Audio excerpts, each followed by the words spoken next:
Hello everyone, myself Dr. Kirti Mathur. I am MPT Musculoskeletal Assistant Professor, Department of Physiotherapy, Dolphin PG Institute of Biomedical and Natural Sciences. I am here to discuss a very interesting topic of electrotherapy, and that is iontophoresis. With its name, we can understand the meaning of the term. Ionto means ions and phoresis means passing through. So, when we'll see the definition, iontophoresis is a specific therapy by using direct current to introduce ionized drugs across biological membrane for therapeutic purposes. So it is sometimes also called as ion transfer. So we are transferring the ions without injecting them, or we are not using any invasive technique or a systemic method to pass the medicine. Iontophoresis is a method of treatment which uses current flow between electrodes to push ions of a drug through the skin barrier, and the aim is to drive in active ions locally rather than having to inject them or have them taken systematically. As I told you earlier, that we are not injecting the drugs or we are not taking any medicine orally, so it can create a systemic effect. We are actually using it up through a localized effect.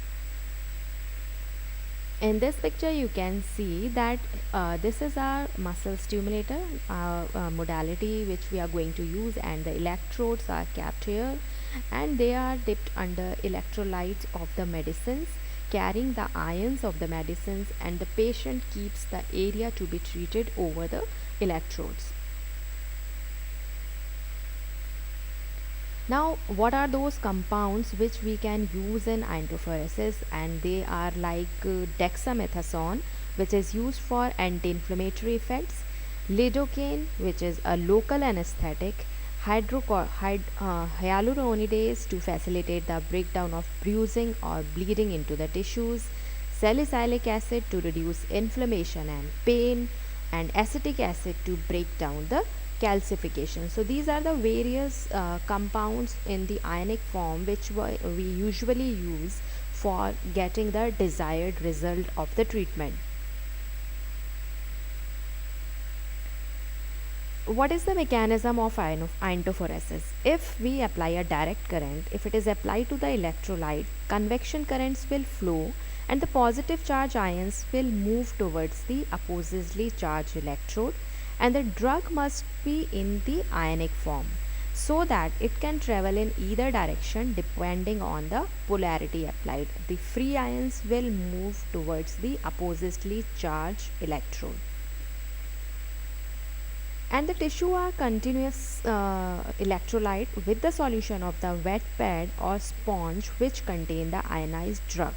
The negative charge ions will drift away from the negative electrode and pass through the skin and into the tissues, and the same will happen to the positive charged ions.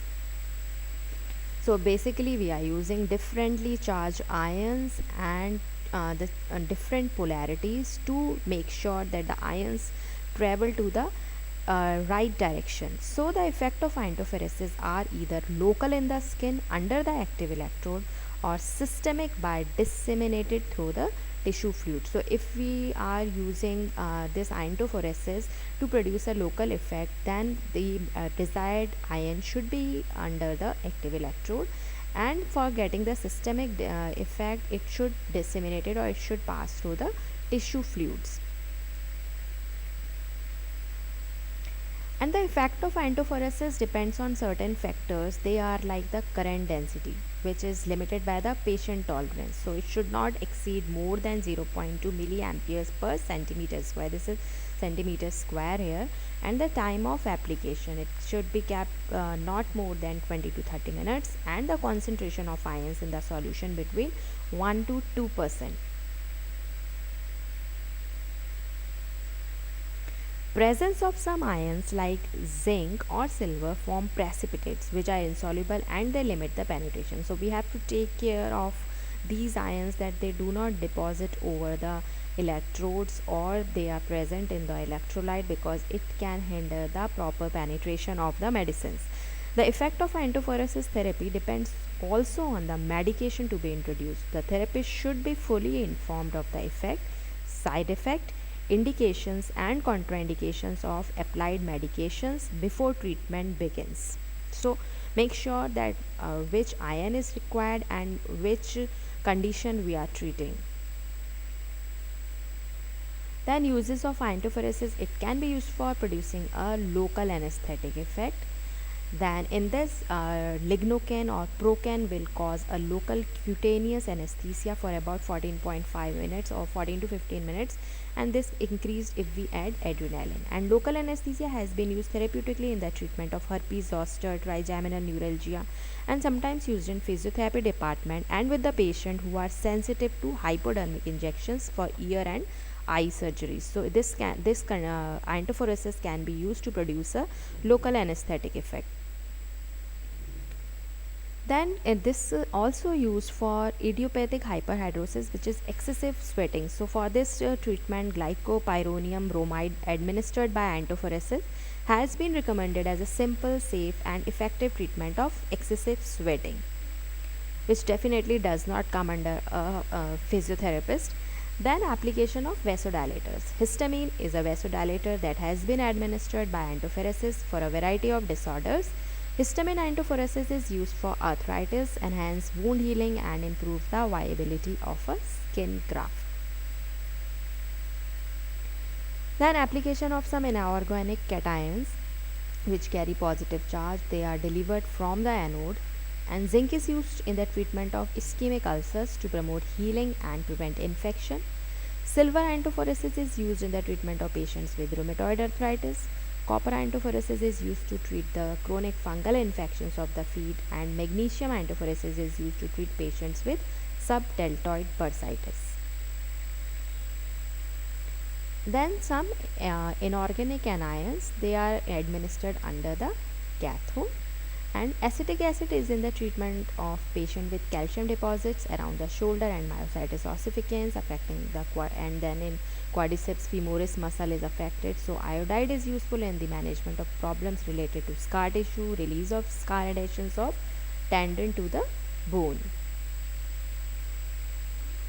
And some antibiotics can be applied by antiphoresis, which is used for the treatment of ear chondritis following burn injury or non-healing ulcers.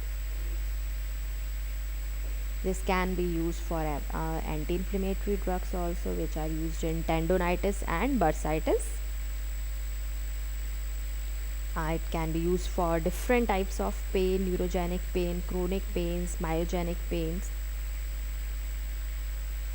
Then practical application of antiphoresis, in addition to the general principles of application, ensure that drug is under the correct electrode, means positive charged ions under the anode and negatively charged ions under the cathode, because if we have missed the proper position, then the desired effect will not be received.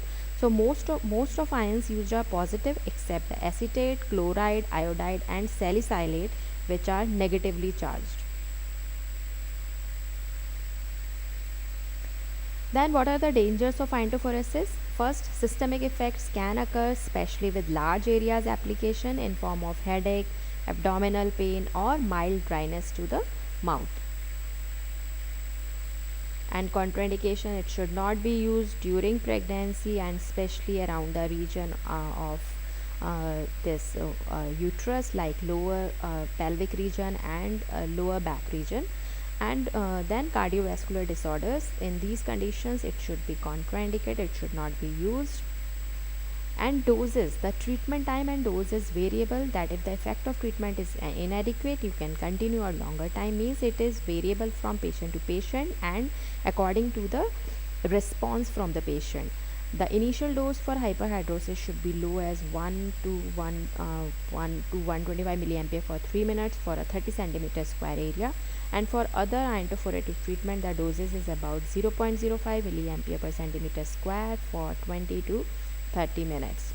So with this I am ending this lecture and hope this will help you to understand antiphoresis in a more easy way. Thank you so much.